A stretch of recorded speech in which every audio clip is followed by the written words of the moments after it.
Hope you are back in this video after watching the previous video completely and understanding the concept. And I suggest you, highly recommend you keep doing a lot of practice and keep noting down your problems, because when you will be doing practice, you are going to face problems. And when we will be meeting live for a class, I will be taking up all your problems. Okay, so let us move into the next type of structural isomerism. I'm sharing my screen with you. So the next type of structural isomerism that we are going to discuss here is the functional or functional group isomerism.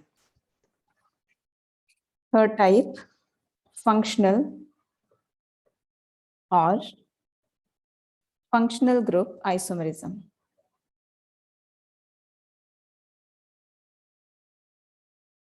So in this isomerism, what will happen? Molecular formula of two or more compounds is going to be the same, but they are going to have different functional groups. Compounds having same molecular formula, but different functional groups in the molecule, they are known as functional isomers, and the phenomena is known as functional isomerism.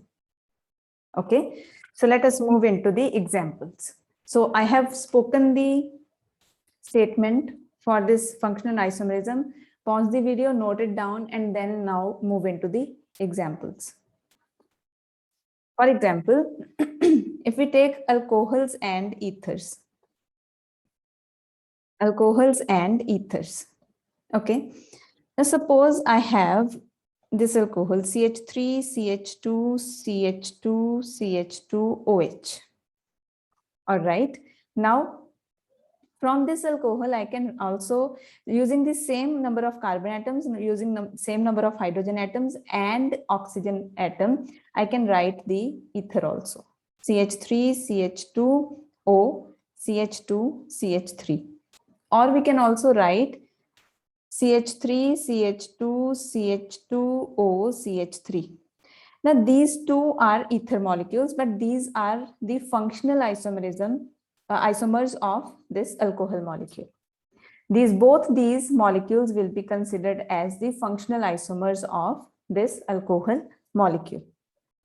Okay, now if you count the number of carbon atoms, it is C4. If you count the number of hydrogen atoms, it is 6, 7, 8, 9, 10, H10O. So same will be the case here, C4H10O, C4H10O.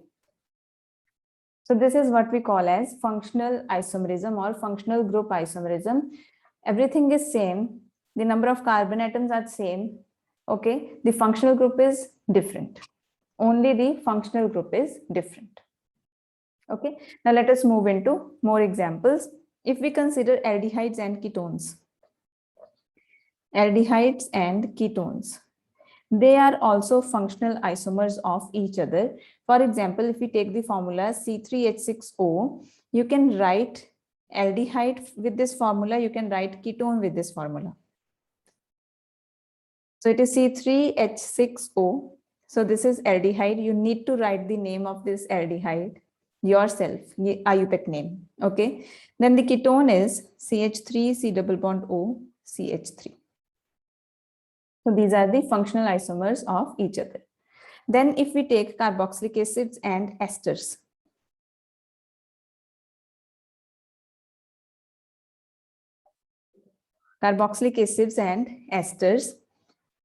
take this example C2H4O2, CH3, C double bond O, OH. So this is the carboxylic acid, write the IUPAC name. Now from this formula, we can also write the ester. Okay, so carboxylic acids and esters, they are functional isomers of each other. Write down the IUPAC name of this ester also.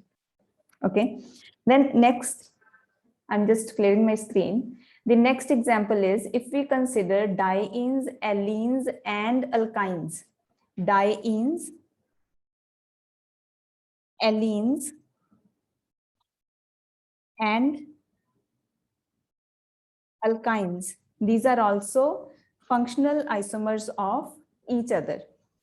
So you know what is a diene? Any molecule which is having two double bonds, it is a diene. So CH2 double bond CH, then CH double bond CH2. So we are taking a diene which is having 4 carbon atoms in the chain. Okay, so it is just write the IUPAC name yourself. Okay, now CH2 double bond C double bond CH CH3. Now this is an allene. We have already discussed the 3 different types of dienes when we started the concept of resonance. Before moving into resonance, we discussed what are the different types of dienes. Go to that video if you are not having in your mind what is an allene. Okay, so I have explained it there. So then the next isomer which is possible with this same formula, it is CH3, CH2, C triple bond CH. Now, if you count the number of carbon atoms and number of hydrogen atoms in these 3 formulae, then you will be getting C4H6. C4H6. So this is diene, this is allene, this is alkyne. All have the same molecular formula, but they are functional group isomers.